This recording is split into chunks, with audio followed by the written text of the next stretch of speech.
We all remember from the previous video, energy used in our body does not come from electricity, it does not come from the sun. Energy comes from consumed food. People eat an average of 2,000 calories a day. Where does this energy go? The first major source of energy usage is the minimum amount of energy the body uses to sustain life when you are sleeping, such as your heartbeat, muscle usage, and breathing. This is a complicated term called resting metabolic rate, or RMR. BMR is a basal metabolic rate, which is another complicated term for energy expended by the body to sustain life when you are awake. Now, it is slightly below RMR, but it's about equal. Yes, everyone, it takes energy to breathe. You are all losing weight already. The average adult human, RMR and BMR, is about 1 calorie per minute. This means us humans sitting on our fat butts all day use 1,440 calories on average per day just to survive. Doing nothing is the largest component of energy usage, making up about 2/3 of total energy we consume each day. Fat-free mass, or FFM, is the total mass of the body that is not fat.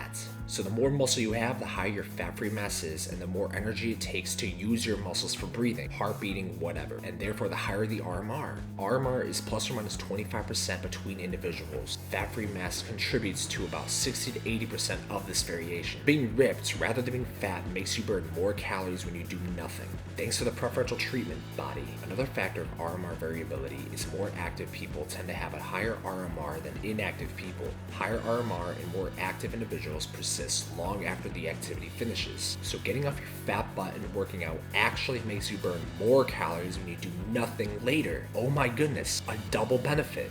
Thanks, body. Fat-free mass, fat mass, age, gender, and physical activity explain 80 to 90% of RMR variance. Genetics being a possible variable factor, but no excuses, people. After eating food, it takes energy to metabolize the food. The second major source of energy usage is the energy that is used to digest, metabolize, convert, and store your consumed macronutrients. This is called the thermic effect of a meal and lasts at least 5 hours after consuming. The thermic effect of a meal takes about 10% of the total energy of the consumed meal, varying slightly by the quantity, quality, and types of the ingested foods. Yes, the types of the foods matter, fat lovers. The thermic effect of eating is higher for protein and carbohydrate consumption than for fat, because carbs and proteins cost energy to convert and store the protein, amino acids, to the energy storage of fat, and the carbs, or glucose, to the energy storage of glycogen, which is what normally happens in the body. Fat takes a low amount of energy to store, so not only do we need fats to survive and be healthy, the body craves carbs over fat, and fats burn off less calories when metabolizing as compared to proteins and carbs. If I'm trying to lose weight, does my body even care? This isn't medieval times. Food is everywhere. I don't need what I eat to be immediately stored for the long term. We basically can have whatever we want, whenever we want, with little effort in doing so, and our body still thinks we are living as cavemen trying to find food all the time.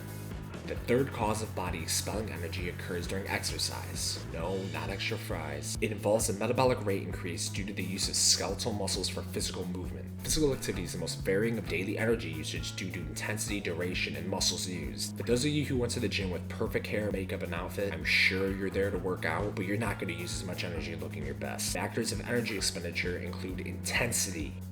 There are minor causes of energy usage, such as the energy cost of growth and growing individuals, adaptive thermogenesis, which is basically the body creating heat during colder temperatures. This occurs during daily energy usage, as well as during the first few months of life and during certain sicknesses. Energy cost during pregnancy, injury, and thermogenesis due to the environmental causes such as nicotine or tobacco. Heavy smokers may have a 10% higher energy expenditure than non-smokers of similar body size and composition and physical activity. Check out this channel for the entire nutrition course or other educational videos, or if you are forced against your will to do so.